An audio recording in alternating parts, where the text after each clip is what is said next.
Hello दोस्तों, स्वागत है आप सभी का। अगर आप भी किसी कॉम्पिटिटिव एग्ज़ाम की तैयारी कर रहे हैं तो आज का यह वीडियो आपके लिए बहुत महत्वपूर्ण होने वाला है। आज हम प्राचीन इतिहास के टॉप 10 मोस्ट रिपीटेड क्वेश्चंस को पूरे डिटेल और ऑप्शंस की व्याख्या के साथ कवर करेंगे। देखते हैं आज आप इन 10 में से कितने सवालों का सही जवाब दे पाते हैं। तो चलिए शुरू करते हैं अपने पहले प्रश्न से। हमारा आज का पहला सवाल है कि एपिग्राफी निम्नलिखित में से किसका अध्ययन है? एपिग्राफी निम्नलिखित में से किसका अध्ययन है? ऑप्शन ए अभिलेखों का, ऑप्शन बी सिक्कों का, ऑप्शन सी पांडुलिपियों का, ऑप्शन डी मंदिरों का। तो सिक्कों के अध्ययन जो है, सिक्कों का जो अध्ययन है इसे हम क्या कहते हैं? न्यूमिस्मेटिक कहते हैं। न्यूमिस्मेटिक क्या कहते हैं सिक्कों के अध्ययन को? तो न्यूमिस्मेटिक कहते हैं। न्यूमिस्मेटिक्स, ठीक, सिक्कों के अध्ययन को कहते हैं। ठीक। पांडुलिपियों के अध्ययन को क्या कहते हैं? पांडुलिपियों के अध्ययन को हम कहते हैं पैलियोग्राफी। पैलियोग्राफी, पांडुलिपियों के अध्ययन को हम कहेंगे पैलियोग्राफी। ठीक है। और टेम्पल्स का अध्ययन, इसका खास कोई वर्ड नहीं होता है, ये इसी में इंस्क्रिप्शंस में आ जाते हैं। तो यहाँ पे हम बात करेंगे इसका सही जवाब क्या हो जाएगा। तो अभिलेखों के अध्ययन को, अभिलेखों के अध्ययन को क्या कहेंगे? एपिग्राफी। ठीक है, यही हमारा सही आंसर है। सही आंसर हमारा हो गया अभिलेखों का अध्ययन, इंस्क्रिप्शन। अगला हमारा सवाल है, किस इंडिका लिखी थी? इंडिका किसने लिखी थी? तो इसमें पहला ऑप्शन हमारा हेरोडोट्स है। हेरोडोट्स कौन था? तो हेरोडोट्स था, इसे हम फादर ऑफ क्या कहते हैं? Father of history. Father of history, इसे हिस्ट्री का पिता कहते हैं। और इसकी एक पुस्तक है जिसका नाम है हिस्टोरिका। हिस्टोरिका इसने लिखी थी। ठीक है, किसने? तो हेरोडोट्स ने। डायमेकस कौन था? तो डायमेकस जो था वो सीरिया के जो राजा थे, सीरिया के राजा एंटीओकस जो था, सीरिया के राजा एंटीओकस, एंटीयोकस एंटीयोकस जो प्रथम था, एंटीयोकस फर्स्ट, इसी का क्या था? ये राजदूत था। एंटीयोकस का राजदूत था। और ये किसके दरबार में आया था? तो चंद्रगुप्त का जो पुत्र था, चंद्रगुप्त का पुत्र चंद्रगुप्त मौर्य का, जिसका नाम क्या था? बिंदुसार। बिंदुसार के दरबार में यह आया था। कौन? डायमेकस, बिंदुसार के दरबार में। ठीक है। अगला हमारा है मेगास्थनीज। तो यही हमारा सही जवाब होगा, मेगास्थनीज। इसी ने ही इंडिका लिखी थी और ये चंद्रगुप्त मौर्य के दरबार में आया था। कौन? चंद्रगुप्त मौर्य के दरबार में आया था। तो ये हमारा मेगास्थनीज, ये यूनानी यात्री था मेगास्थनीज। और ये सेल्यूकस निकेटर, जो मेगास्थनीज था, ये सेल्यूकस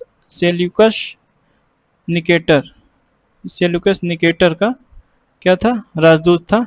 लेकिन ये ध्यान रहे, ये किसके दरबार में आया था? ये चंद्रगुप्त मौर्य के दरबार में आया था। चंद्रगुप्त मौर्य के दरबार में आया था। ठीक है। और ये टॉलेमी, टॉलेमी कौन है? तो ये एक भूगोलवेत्ता है, भूगोलवेत्ता। ठीक है, भूगोलवेत्ता, जिसने क्या लिखा था? Geography of India, geography of India लिखा था ये इसने। कौन? जियोग्राफी ऑफ इंडिया का लेखक ये है, टॉलेमी। ठीक है, तो हमारा सही जवाब हो गया मेगास्थनीज। ठीक है, सही जवाब हमारा हो गया। अगला हमारा क्वेश्चन है कि हड़प्पा लिपि मुख्य रूप से किस दिशा में लिखी जाती है? हड़प्पा लिपि मुख्य रूप से किस दिशा में लिखी जाती है? तो बाएं से दाएं। बाएं से दाएं तो हम जो नॉर्मल लिखते हैं, हिंदी हो गया, इंग्लिश हो गया, ये वर्तमान समय में हम जो भाषा लिखते हैं उसे बाएं से दाएं लिखते हैं। ऊपर से नीचे, ऊपर से नीचे में जो आपका आ जाएगा, ये चीनी हो गया, चीनी चीनी भाषा हो गया। फिर ये क्या बोलते हैं इसको? चीनी भाषा हो गया। फिर जापानी हो गया, जापानी हो गया। फिर ये कोरियाई जो भाषा है वो हो गया। ये सब क्या लिखा जाता है? ऊपर से नीचे तक। पहले जो प्राचीन पारंपरिक जो चीनी, जापानी और कोरियाई लिपियाँ थी, ये ऊपर से नीचे लिखी जाती थी। नीचे से ऊपर का कोई अभी साक्ष्य नहीं है इसका कि क्या होगा। लेकिन ये जो है हड़प्पा जो लिपि है, जो कि इसे हम दाएं से बाएं लिखते थे। लेकिन जब दो लाइन में होता था, जैसे मान लो इधर से हम दाएं से शुरू किया, बाएं से लिखना, बाएं तक लिखे, और फिर इसको हम ऐसे शुरू करेंगे, फिर नीचे वाले जो लाइन स्टार्ट होगी ये बाएं से दाएं शुरू होगी, ऐसे ऐसे चलता था। ठीक है, ऐसे। तो यहाँ दाएं से शुरू हुआ और बाएं तक गया, और बाएं से फिर बाएं से शुरू होकर फिर ऐसे दाएं जाएगा, फिर दाएं से ऐसे बाएं, मतलब सर्पिलाकार में चलता था। इसीलिए हड़प्पा का जो लिपि था वो था एक भावचित्रात्मक लिपि थी। मतलब इसमें चित्रों की ज़्यादा, अक्षरों से की जगह सबसे ज़्यादा चित्रों और प्रतीकों का प्रयोग किया गया, और इसको दाएं से बाएं लिखा जाता था। हमारा सही ऑप्शन हो गया ऑप्शन डी। ठीक है। अगला क्वेश्चन हमारा है कि ऐतिहासिक ग्रंथ जो राजतरंगिणी है, राजतरंगिणी के लेखक कौन है? तो राजतरंगिणी के लेखक कौन है? पहला ऑप्शन है हमारा बिल्हड़। बिल्हड़ कौन थे?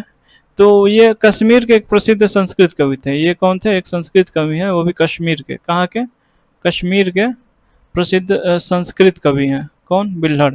बिल्हड़ की जो है एक रचना है विक्रमांक देवचरित, इसकी एक रचना है विक्रमांक देवचरित, ये बिल्हड़ की रचना है। ठीक है। जिसमें इसमें इसमें क्या लिखा गया? इसने क्या लिखा है? तो इसमें लिखा है कल्याण के चालुक्य राजा विक्रमादित्य जो छठे थे, इनका जीवन चरित्र, विक्रमादित्य छठे का जीवन चरित्र इसमें लिखा गया है इनके द्वारा। ठीक है, ये जीवन चरित्र है, जीवन चरित्र है ये किसका? तो ये चालुक्य राजा जिसका क्या नाम था? चालुक्य के राजा जिसका नाम था विक्रमादित्य छठा। ठीक है, इस इन्हीं का यहाँ पे जीवन चरित्र है। एक और इनकी बहुत महत्वपूर्ण बिल्हड़ की जो है रचना है, कौन सी? तो ये है हमारा चौर पंचासिका। क्या नाम है इसका? चौर पंचासिका। ये किसकी रचना है? तो ये है हमारा बिल्हड़ की रचना। अगले हमारे कालिदास। तो इन्हें कालिदास को क्या कहा जाता है? कालिदास को कहा जाता है भारत का शेक्सपियर। ये शेक्सपियर है भारत के शेक्सपियर हैं कहे जाते हैं इनको। इनकी जो 3 नाटक हैं, 3 नाटक कौन कौन से हैं? एक अभिज्ञान शाकुंतलम है, अभिज्ञान शाकुंतलम। दूसरा हमारा है, पहला हो गया अभिज्ञान शाकुंतलम, दूसरा हो गया हमारा विक्रमोर्वशीयम। ठीक है, और तीसरा जो है हमारा ये हो गया मालविकाग्नि मित्रम। ये हमारी रचना इनका हो गया कालिदास का। ठीक है, इनका महाकाव्य में है, इनका जो कालिदास का है, कालिदास के प्रमुख जो महाकाव्य हैं उसमें है रघुवंशम। ठीक, दूसरा हो गया कुमार संभवम। ठीक, तीसरा मेघदूतम, और चौथा हो गया ऋतु संहारम। इनकी ये प्रमुख काव्य और महाकाव्य में आ जाएंगे ये, रघुवंशम, कुमार संभवम, मेघदूतम और ऋतु संहारम। कल्हड़ जो है, कल्हड़ ही लेखक हैं किसके? राजतरंगिणी के। कल्हड़ कौन है? यही लेखक है राजतरंगिणी के, जो कि राजतरंगिणी का सीधा मतलब हो गया, राजतरंगिणी का मतलब क्या होता है? कि राजा की नदी को हम राजतरंगिणी कहेंगे। राज प्लस तरंगिणी, राज का मतलब राजा, तरंगिणी का मतलब नदी, मतलब राजा की नदी। ठीक है, और ये हमारे हो गए बाणभट्ट जो है, बाणभट्ट का परिचय की बात करें तो ये हर्षवर्धन के प्रमुख दरबारी कवि थे। ये हर्षवर्धन के दरबार में रहते थे, हर्षवर्धन के। ठीक है, और साथ ही साथ इनकी जो रचनाएं हैं बाणभट्ट की, इसमें एक हो गया हर्षचरित इन्होंने लिखा था, हर्षवर्धन का जीवन चरित्र इसमें है। और दूसरा लिखा है इसमें कादम्बरी, इन्होंने कादम्बरी, ये काफ़ी महत्वपूर्ण रचना है बाणभट्ट की। ठीक है, तो इसका सही आंसर हमारा हो गया कौन सा? तो ऑप्शन सी कल्हड़, ऑप्शन सी कल्हड़। ठीक, अगला हमारा सवाल है कि भारत का राष्ट्रीय वाक्य जो है वो सत्यमेव जयते है। पहले तो ये ध्यान रहे कि भारत का राष्ट्रीय वाक्य सत्यमेव जयते है, और ये किस उपनिषद से लिया गया है, ये चीज़ें ध्यान रखने वाली बात है।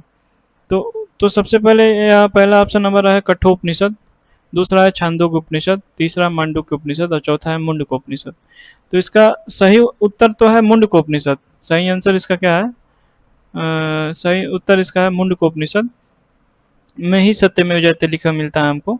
ठीक है, लेकिन ये बात करें कठोपनिषद के बारे में, क्या आप जानते हैं? तो कठोपनिषद जो है इसमें नचिकेता और जो यमराज हैं, नचिकेता और यमराज, और जो यमराज के बीच जो संवाद हुआ था, किसको लेके? आत्मा और मृत्यु के ज्ञान पर जो प्रसिद्ध बातचीत हुआ था, संवाद हुआ था, वो इसी कठोपनिषद में वर्णित है। और एक प्रसिद्ध सेंटेंस है, वाक्य है, उठो जागो और लक्ष्य की प्राप्ति तक मत रुको। उठो जागो और लक्ष्य की तक प्राप्ति तक मत रुको। इस सेंटेंस को स्वामी विवेकानंद जी ने प्रसिद्ध किया था, लेकिन ये कहाँ से है? ये लिया इसी जो है मतलब ग्रंथ से था। ये कठोपनिषद इसी उपनिषद से, कठोपनिषद से ही ये सेंटेंस उठाया गया है। एक प्रमुख ये क्या है, वो है। ठीक है, अगला हमारा है छांदोग्य उपनिषद। छांदोग्य उपनिषद दूसरा है छांदोग्य उपनिषद। इसमें इसमें क्या है? इसमें देवकी पुत्र जो है, देवकी पुत्र, क्या नाम है देवकी पुत्र? कृष्ण के। देवकी पुत्र जो कृष्ण है, उनका सबसे पहले उल्लेख, सबसे पहले जो उल्लेख है, उल्लेख वो इसी में मिलता है। किसमें? छांदोग्य उपनिषद में। ठीक है, और है मांडूक्य उपनिषद। अगला है हमारा मांडूक्य उपनिषद, जो कि सबसे छोटा। ठीक है, 108 जो उपनिषद हैं। टोटल उपनिषद कितने हैं? टोटल उपनिषद जो है वो 108 उपनिषद है, जिसमें से जो ये जो ये मांडूक्य उपनिषद है, ये सबसे छोटा उपनिषद है। इसमें केवल केवल 12 मंत्र हैं, ओनली 12 मंत्र हैं। ये सबसे छोटा मंत्र है, लेकिन इसमें ओम का जो है उच्चारण हमको देखने को मिलता है। ओम का पहली बार सबसे ज़्यादा क्या होता है, विस्तृत व्याख्या इसमें ओम का किया गया है। किसमें? तो मांडूक्य उपनिषद में। और मुंडक उपनिषद तो हम जानेंगे कि मुंडक उपनिषद जो है इसका सत्यमेव जयते इसमें लिखा है, मुंडक उपनिषद में। ठीक है, ठीक है। अगला अगला हमारा क्वेश्चन है, भारत के सबसे प्राचीन सिक्कों को क्या कहा जाता है? भारत का जो सबसे प्राचीन सिक्का है उसे क्या कहा जाता है? तो आहत सिक्का। आहत सिक्का, पंचमार्क कॉइंड, दिनार, रूपक और जीतल। तो इसमें सही उत्तर हमारा हो गया आहत सिक्का। आहत सिक्का हमारा सही उत्तर है। सबसे जो भारत के सबसे प्राचीन सिक्के हैं उन्हें आहत सिक्के कहते हैं। और ये जो है महाजनपद काल या बुद्ध काल जिसे कहते हैं, उस समय में प्रचलन में था। छठी शताब्दी ईसा पूर्व की बात करें, 6वीं शताब्दी ईसा पूर्व, उस टाइम ये काफ़ी प्रचलित है। शताब्दी ईसा पूर्व, जब कौन सा टाइम? बुद्ध काल के टाइम, बुद्ध काल या महाजनपद काल जो था उस टाइम से ये प्रचलित है। ठीक है,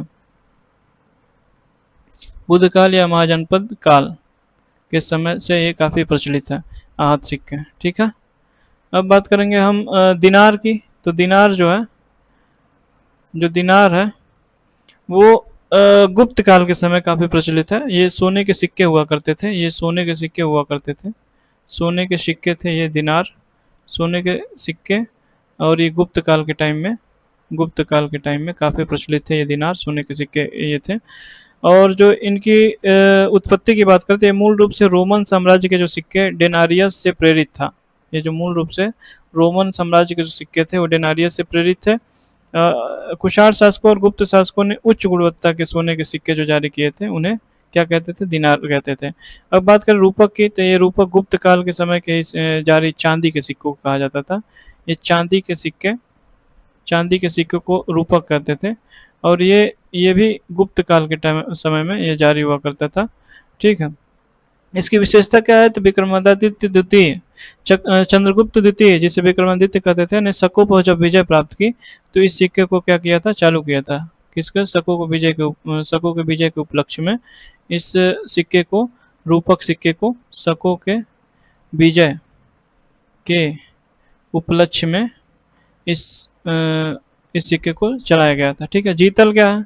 तो जीतल जो है मध्यकालीन भारत का है, मतलब मध्यकालीन मतलब दिल्ली सल्तनत के समय का सिक्का है, दिल्ली सल्तनत। ठीक है, दिल्ली सल्तनत समय का सिक्का है। और इसको इल्तुतमिश जो था, गुलाम वंश का शासक इल्तुतमिश, ये अरबी सिक्के चलाए थे जिसे जीतल कहते थे। जीतल जो है तांबा का सिक्का था। ठीक है, तांबा का।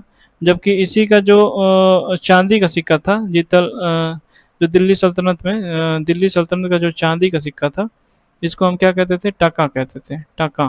ठीक है, तो हमारा इसका भारत के सबसे प्राचीन सिक्कों में को क्या कहा जाता था? आहत सिक्के। हमारा सही उत्तर हो गया आहत सिक्के। ठीक है, अगला क्वेश्चन हम देखेंगे। अगला हमारा है कौटिल्य का जो अर्थशास्त्र है वो कितने अधिकरणों में विभाजित है? तो इसका सही उत्तर हमारा है 15 अधिकरणों में विभाजित है। कौटिल्य का जो अर्थशास्त्र है वो 15 अधिकरणों में विभाजित है। अर्थशास्त्र के बारे में जो कौटिल्य का अर्थशास्त्र है उसके बारे में सबसे इम्पोर्टेंट क्वेश्चन ये आता है कि कौटिल्य का जो अर्थशास्त्र है वो मुख्य रूप से किस क्षेत्र से संबंधित है, तो ध्यान रहे राजनीति विज्ञान से संबंधित है। इसमें अर्थशास्त्र के बारे में तो लिखा ही है, लेकिन ध्यान सबसे ज़्यादा इसमें राजनीति के बारे में लिखा गया है, मतलब राजनीति से संबंधित ज़्यादा इसमें बातें हैं। ठीक है, ये जो है राजनीति, राजा के कर्तव्य और शासनकाल, न्याय प्रणाली और विदेश नीति, ये सारी बातें इसमें अर्थशास्त्र, कौटिल्य के अर्थशास्त्र में लिखी गई हैं। ठीक है, अगला हमारा क्वेश्चन हो जाएगा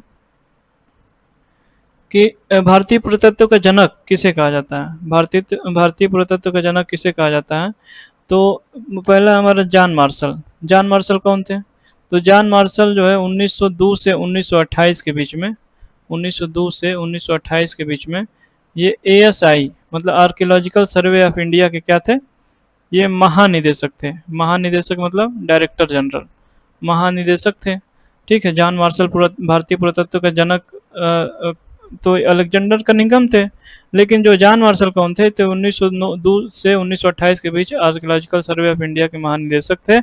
और इन्होंने इन्हीं के नेतृत्व में, जॉन मार्शल के नेतृत्व में जो दयाराम साहनी थे और राखल दास बनर्जी थे, इन्हीं के नेतृत्व में जो Dayaram Sahni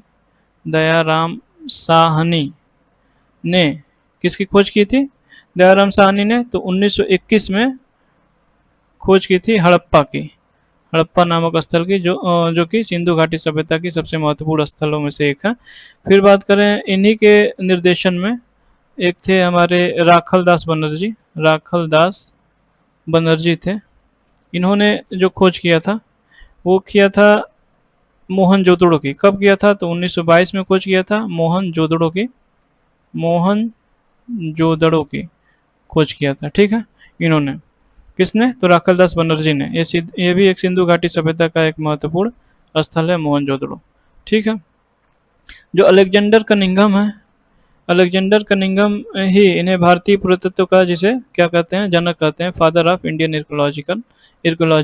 archaeology, father of Indian archaeology, ARCHAEO archaeology. ठीक है, मतलब जो अलेक्जेंडर कनिंघम जो है वो फादर ऑफ इंडियन आर्कियोलॉजी का है, इसे ही भारतीय पुरातत्व का जनक कहा जाता है। मतलब ऑप्शन बी हमारा सही जवाब है। फिर बात करें हम मार्टिन व्हीलर की, तो मार्टिन व्हीलर भी हड़प्पा सभ्यता के जो 1944 में मार्टिन व्हीलर जो थे 1944 में, ये ASI के क्या थे, महानिदेशक थे ये भी। ठीक है, ये भी महानिदेशक थे ASI के।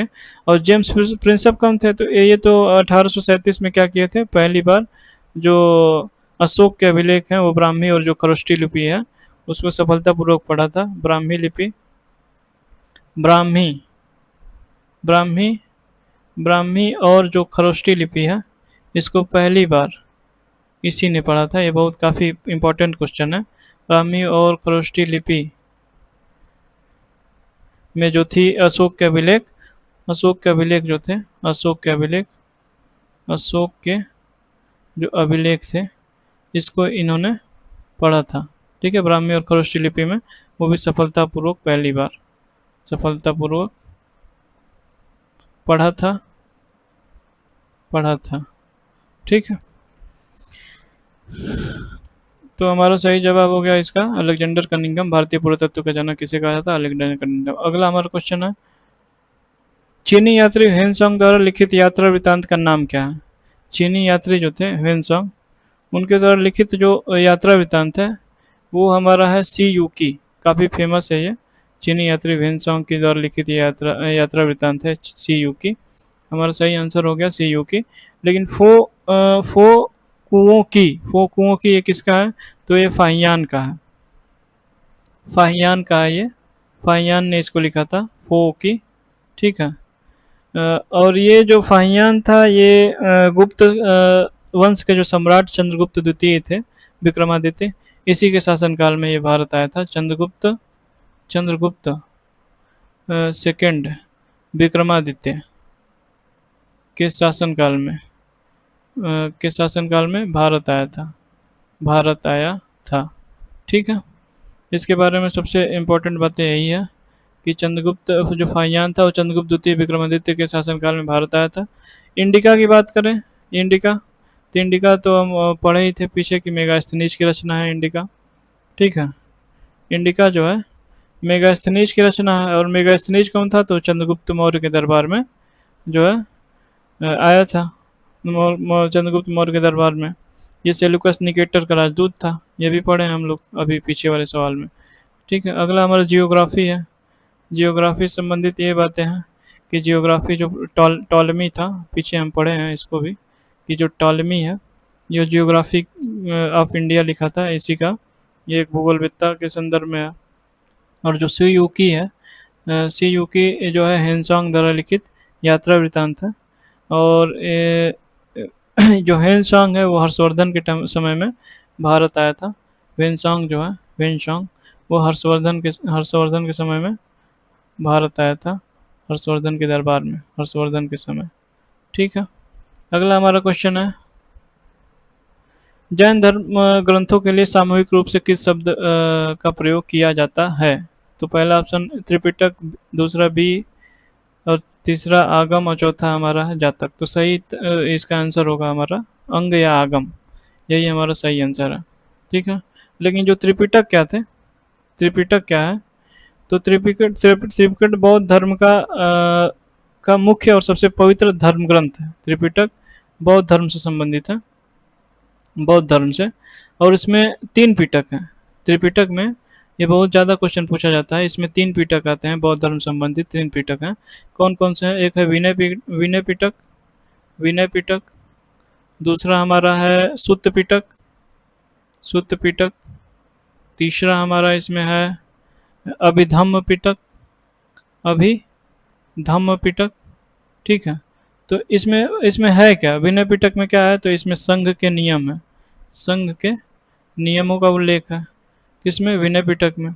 सुत्त पिटक में क्या है, तो बुद्ध के जो उपदेश थे, बुद्ध के उपदेश जो है वो सुत्त पिटक में है। ठीक, अभिधम्म पिटक में क्या है, तो ये दार्शनिक सिद्धांत इसमें दिए गए हैं, दार्शनिक सिद्धांत। ठीक है, अभिधम्म पिटक में लिखे गए हैं। ठीक है, वेद की बात करें तो वेद जो है हिंदू धर्म से संबंधित हो गया, सनातन धर्म से संबंधित हो गया। ठीक है, इसमें चार वेद होते हैं, ऋग्वेद, सामवेद, यजुर्वेद और अथर्ववेद। फिर जातक की बात करें तो जातक कथाएं बुद्ध से संबंधित हैं, बुद्ध के जो पूर्व जन्मों की काल्पनिक और नैतिक कथाएं जो हैं वो जातक कथाएं हैं। किसकी किसकी हैं ये, तो ये बुद्ध की है। तो सही हमारा इसमें हो गया अंग या आगम। अंग या आगम के बारे में क्या है, तो ये 12 अंग जो आगम साहित्य है वो 12 अंगों में विभाजित है। और सही बात, और इसके